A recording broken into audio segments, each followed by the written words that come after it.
இன்னைக்கு மத்தேயு 7ஆம் அதிகாரத்தில் 12ஆம் வசனம், ஒரே வசனம். அந்த வசனத்தை முழுவதும் நம்ம தியானிப்போம். ஆதலால் மனுஷர் உங்களுக்கு எவைகளை செய்ய விரும்புகிறீர்களோ அவைகளை நீங்களும் அவர்களுக்கு செய்யுங்கள், இதுவே நியாயப்பிரமாணமும் தீர்க்க தரிசனங்களும் ஆம். ஏசப்பா மலை பிரசங்கத்தில் சொன்ன வார்த்தைகளில் இந்த ஒரு வார்த்தை தனித்துவம் பெற்றதா இருக்குது. இதில் சொல்றாரு, மனுஷங்க உங்களுக்கு என்ன செய்யணும்னு நீங்கள் விரும்புகிறீங்களோ அதை நீங்கள் அவங்களுக்கு செய்யுங்க. இதில் தான் நியாயப்பிரமாணமும் தீர்க்க தரிசனமும் அடங்கியிருக்கு அப்படின்னு சொல்கிறாரு. அப்போ நியாயப்பிரமாணமும் தீர்க்க தரிசனமும் எல்லாவற்றையும் உள்ளடக்கினதாக இந்த வார்த்தை இருக்குதுன்னா, அப்போ இதே மாதிரி வேதத்தில் இன்னொரு இடத்துலையும் ஏசப்பா சொல்லியிருக்கிறார். அந்த வார்த்தையோடு நம்ம இதை ஒப்பிட்டு பார்த்தோம்னா இதனுடைய அர்த்தத்தை நம்ம புரிந்து கொள்ள முடியுது. மத்தேயு 22ஆம் அதிகாரத்தில் இதே வார்த்தைகளை சொல்கிறாரு ஒரு நியாயசாஸ்திரியின் இடத்துல. அந்த நியாயசாஸ்திரி என்ன சொல்கிறாரு, ஏசப்பாவை சோதிக்கும்படி அவர்கிட்ட கேட்குறாரு, போதகரே, நியாயப்பிரமாணத்தில் எந்த கற்பனை பிரதானமானது என்று கேட்டான். இயேசு அவனை நோக்கி, உன் தேவனாகிய கர்த்தரிடத்தில் உன் முழு இருதயத்தோடும் உன் முழு ஆத்துமாவோடும் உன் முழு மனதோடும் அன்பு கூர்வாயாக, இது முதலாம் பிரதான கற்பனை. இதற்கு ஒப்பான இரண்டாம் கற்பனை என்னவென்றால், உன்னிடத்தில் நீ அன்பு கூறுவது போல பிறனிடத்திலும் அன்பு கூறுவாயாக என்பதே. இவ்விரண்டு கற்பனைகளிலும் நியாயப்பிரமாணம் முழுமையும் தீர்க்க தரிசனங்களும் அடங்கியிருக்கிறது என்றார். அப்போ இந்த 40ஆம் வசனத்தில் இதே வார்த்தைகளை சொல்கிறாரு. நியாயப்பிரமாணமும் தீர்க்க தரிசனமும் எதில் நிறைவேறுதுன்னு சொல்கிறாரு, இந்த ரெண்டு கற்பனைகளில். ஒன்று, தேவனாகிய கர்த்தரிடத்திலே முழுமையாக அன்பு கூறுவது, அதில் அடங்கியிருக்கு. அடுத்தது, நம்மிடத்தில் நம்ம அன்பு கூறுவது போல பிறனிடத்திலும் அன்பு கூறுவதில் என்கிற ரெண்டாம் கற்பனையில் இந்த ரெண்டு கற்பனைகளும் சேர்ந்து நியாயப்பிரமாணமும் தீர்க்க தரிசனமும் அடங்கியிருக்குங்கிறாரு. இப்போ அதே மாதிரி இங்கேயும் சொல்கிறாரு, ஒரு மனுஷன் உனக்கு என்ன செய்யணும்னு நீ விரும்புகிறியோ நீ அதை அவனுக்கு செஞ்சன்னா அதில் தான் நியாயப்பிரமாணமும் தீர்க்க தரிசனமும் அடங்கியிருக்கு அப்படிங்கிறாரு. அப்போது ஒரு கேள்வி வருது, இந்த ரெண்டுக்கும் உள்ள ஒற்றுமை என்ன? ஏன்னா ஒரே விஷயத்தை தான் சொல்கிறாரு, இங்கேயும் சொல்கிறாரு அங்கேயும் சொல்கிறாரு. அப்போ ரெண்டுக்கும் உள்ள ஒற்றுமை என்ன அப்படின்றத பார்க்கும் பொழுது நம்ம இப்படி புரிந்து கொள்ளுகிறோம். என்னன்னா, நம்ம தேவனிடத்தில் அன்பு கூறுகிறோம் இல்லையா, அவரிடத்துல அன்பு கூறும் பொழுது தான் அவரை பற்றி அறிய தொடங்குகிறோம். ஏன்னா என்னிடத்துல தேவ அன்பு இல்லாமல் இருந்தப்போ நான் தேவனை பற்றி கவலைப்படவே இல்லை. அவரை பற்றி யாரோ ஒவ்வொருத்தரும் ஒரு விஷயங்களை சொல்லியிருப்பாங்க. சிறு வயதிலிருந்து இயேசு ஆண்டவர் இப்படி அன்பானவர் அப்படின்னு சொல்லி, பாவிகளை மன்னிக்கிறவர் அப்படின்னு சொல்லி சொன்னதை கேட்டு இருந்திருப்பேனே தவிர, அவருடைய தன்மை என்ன, அவர் யார், என்னிடத்துல என்ன எதிர்பார்க்கிறாரு அப்படின்ற எந்த விதமான எண்ணமும் எனக்கு இல்லை. ஆனால் எப்போ நான் தேவனிடத்தில் அன்பு கூறுகிறேனோ அப்போது நான் அவரை பற்றி அறிய தொடங்குகிறேன். அப்படி அறிய தொடங்கும் போது என்ன நடக்குன்னா, நான் என்னை பற்றியும் அறிய தொடங்குகிறேன். தேவனிடத்தை இயேசுவினிடத்தில் அன்பு கூர்ந்து அவரை பற்றி தெரிஞ்சு கொள்ளும் போது நான் ஏன் சிருஷ்டிக்கப்பட்டேன், நான் சிருஷ்டிக்கப்பட்டதனுடைய நோக்கம் என்ன அப்படிங்கிறதையும் நம்ம அறிய தொடங்குகிறோம். அப்படி அறிய தொடங்கும் போது என்ன நடக்குது, தேவனையும் நான் நற்கிரியை செய்யும்படி அவருடைய சாயல்ல உண்டாக்கப்பட்ட என்பதையும் நம்ம அறிந்து கொள்ளும் பொழுது தான் ஒன்றை நம்ம புரிந்து கொள்ளுகிறோம். அது என்னன்னா, நான் எப்படி ஆண்டவராகிய இயேசு கிறிஸ்துவினாலே அவரது சாயல்ல உண்டாக்கப்பட்டனோ, நற்கிரியைகள் செய்யும்படி என்னை அவர் உண்டாக்கினாரோ, அதே மாதிரி என்னுடைய சகோதர சகோதரிகளாகிய ஒவ்வொருத்தரையும் அவர் உண்டாக்கியிருக்கிறார். பூமி எங்கும் இருக்கிற ஒவ்வொருத்தருமே தேவனால் உண்டாக்கப்பட்டவங்க, தேவ சாயலில் உண்டாக்கப்பட்ட ஒவ்வொருத்தருமே என்னுடைய சகோதர சகோதரிகளாக இருக்கிறாங்க என்பதை நம்ம புரிந்து கொள்ள தொடங்குகிறோம். இந்த புரிந்து கொள்ளுதல் வந்த பிறகுதான் சக மனிதனை என்னால் நேசிக்கவும் முடியுது, அன்பு உறவும் முடியுது. ஏன்னா அது வரைக்கும் என்னுடைய பார்வை என்ன, என்னுடைய குடும்பத்தில் எனக்கு நெருங்கினவங்க, எனக்கு சொந்தக்காரங்க, எனக்கு ஃப்ரெண்ட்ஸாக இருக்கிறவங்க மேலே ஒரு நேசம், அவங்க மேலே எனக்கு ஒரு பிரியம். ஆனால் மற்றவர்களை நான் ஒரு பார்த்த பார்வையே எப்படின்னா, ஒரு வெளியரங்கமான பார்வை. இவங்க யார், இவங்க என்னன்னு சொல்லிட்டு வெளியரங்கமாக பார்த்துட்டு சிலர் இடத்துல நான் வந்து பிரியமா இருப்பது போல இருந்தேன். சிலரை வந்து எனக்கு பிடிக்கல. இந்த மாரி இருந்தேன். ஆனா, எப்போ அன்பு கூறத் தொடங்குகிறோம், நம்ம தேவனை அறிய அறிய தான் நமக்குள்ள இந்த அன்பு உண்டாகுது. இந்த அன்பின் மூலமா தான் நம்மளால மற்றவர்கள் மீது பிரியமா இருக்க முடியுது என்பதை கற்றுக்கொள்ள முடியுது. அதுதான் இந்த 2 கற்பனைகளுக்கும் உள்ள ஒரு ஒற்றுமை. சரி, இத புரிந்து கொள்றதுக்கு நம்ம அடுத்தால என்ன செய்கிறோம்னா, இயேசு ஆண்டவர் வந்து சொன்ன இன்னொரு காரியத்த பார்க்க போறோம். அது என்னன்னா, ஆம் மத்தேயு 19ல ஒரு ரிச் யங் ரூலர் ஒருத்தர் இயேசுகிட்ட வரார். அவர் வந்து இயேசுகிட்ட என்ன கேட்குறாரு, நல்ல போதகரே, நித்திய ஜீவனை அடைவதற்கு நான் என்ன செய்ய வேண்டும் என்று சொல்லி கேட்கிறாரு. அதற்கு இயேசு சொன்னாரு, நீ ஜீவனில பிரவேசிக்க விரும்பினால் கற்பனைகளை கைக்கொள் அப்படின்னு சொன்னாரு. அப்போ அவர் கேட்குறாரு, எவைகளை என்று கேட்டாரு. அதுக்கு இயேசு சொன்ன ஆரம்பித்தது பாருங்க, கொலை செய்யாதிருப்பாயாக, விபச்சாரம் செய்யாதிருப்பாயாக, களவு செய்யாதிருப்பாயாக, பொய் சாட்சி சொல்லாதிருப்பாயாக. இப்போ நம்ம பார்த்தோம் இல்லைங்களா, 10 கட்டளைகள்ல இப்போ சொன்னார், நியாயப்பிரமாணம் முழுவதும் அடங்கி இருக்குன்னு சொன்னார் இல்லைங்களா. நித்திய ஜீவனை அடையணும்னா கட்டளைகளை கை கொள்ளணும் இல்லைங்களா.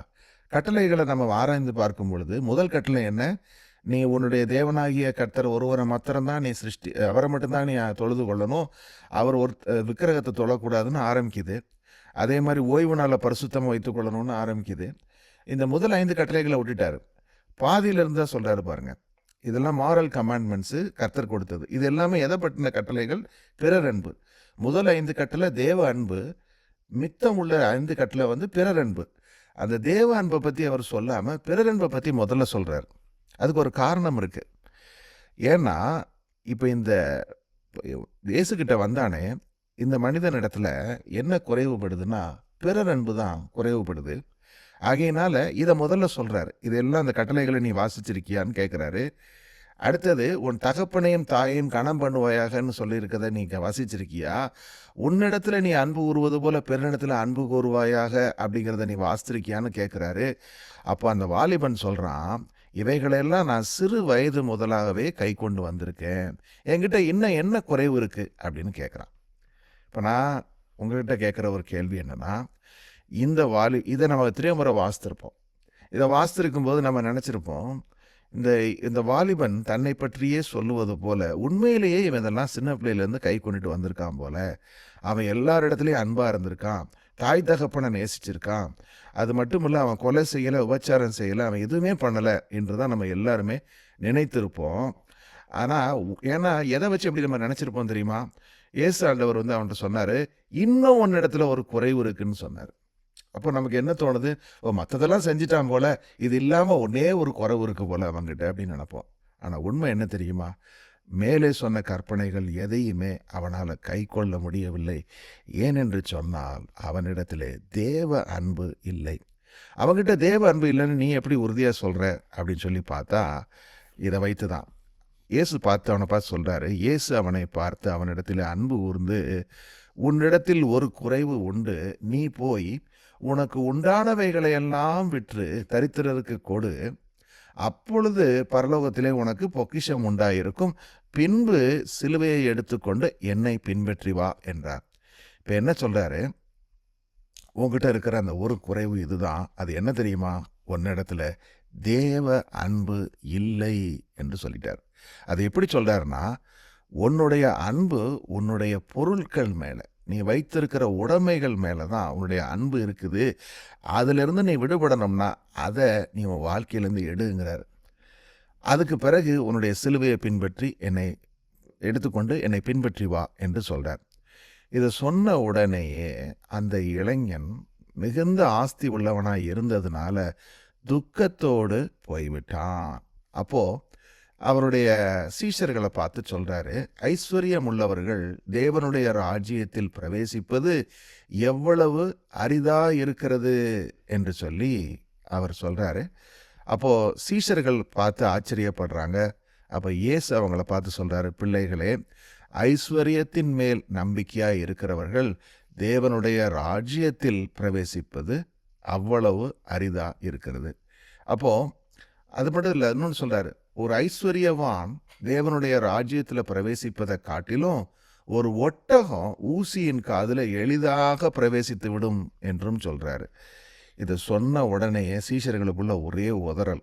ஏன்னா எல்லா மனிதர்களுக்கும் அந்த பணத்தின் மேலேயும் உடைமையின் மேலேயும் பற்று இருக்குன்னு சீஷர்களுக்கு நல்லா தெரியும். அவங்க இருதயமும் அவங்களுக்கு தெரியும். அதனால தான் கேட்டாங்க, அப்படின்னா யார் தான் ரட்சிக்கப்பட முடியும்னு கேட்டாங்க. அப்போ சொன்னார் ஒரு வார்த்தை, மனுஷரால் இது கூடாது தான், தேவனால் இது கூடாதது அல்ல, தேவனாலே எல்லாம் கூடும் என்றார். இதை வாசிக்கும் போது தோணியிருக்கும், இது என்னது இப்படி சொல்கிறாரு, அது என்ன பணத்தை ஆசை இருக்கிறவங்களெல்லாம் வர முடியாதுன்னு சொல்கிறாரு, அப்போ அதை எப்படி சரி பண்ணுறதுன்னு கேட்டால் தேவனால் எல்லாம் கூடுங்கிறாரு. இதுக்கு என்ன சம்பந்தம்னு பார்த்தா விஷயம் என்ன தெரியுமா, நம்மை நம் தேவனாகிய கர்த்தர் தெரிந்து கொண்டார், அவர்தான் நம்மை அழைத்தார், அவர்தான் நம்மளை நீதிக்குட்படுத்தினார். இது நம்மளுடைய சொந்த செயல் கிடையாது. இன்னைக்கு நீங்களும் நானும் ரட்சிக்கப்பட்டு இந்த உலக அன்பை, பண ஆசை, மற்ற விஷயங்களை எல்லாவற்றையும் விட்டு இயேசுவின் இடத்துல நம்ம அன்பு செலுத்த தொடங்கி இருக்கிறோம்னா இந்த கிரியை நம்மளால் உண்டானது கிடையாது, ஆண்டவராகிய இயேசு கிறிஸ்துவினாலே உண்டானது. என் வாழ்க்கையை குறித்து என்னால் துணிச்சலாக சொல்ல முடியும். ஏன்னா நான் என்னுடைய வாழ்க்கையில் நான் தேடிக்கொண்டிருந்தது உலக செல்வத்தையும் உலக இன்பத்தையும் தான். ஆனால் ஆண்டவராகிய இயேசு கிறிஸ்து என்னை சந்தித்தார்.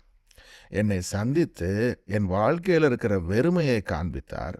நான் என்னுடைய ஒட்டுமொத்த முயற்சியினுடைய பிரதிஉபகாரமாக எதை செய்ய முடியுமோ அதை எவ்வளவு செய்தாலும் அது எனக்கு ஜீவனை கொடுக்காது என்பதை காண்பித்து கொடுத்தார். அவரே எனக்கு ஜீவன் என்பதை காண்பித்து கொடுத்த உடனேயே அவரது அன்பினாலே நான் மனம் திரும்பினேன்.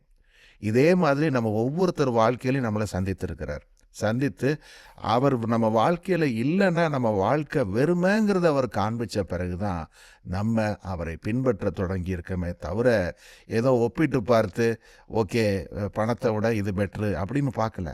அது முடியவே முடியாதுதான் சொல்கிறாரு. மனுஷனால் இது கூடாது, தேவனால் எல்லாம் கூடும் என்று சொல்லிட்டு இடத்துல ஒன்று சொல்கிறாரு.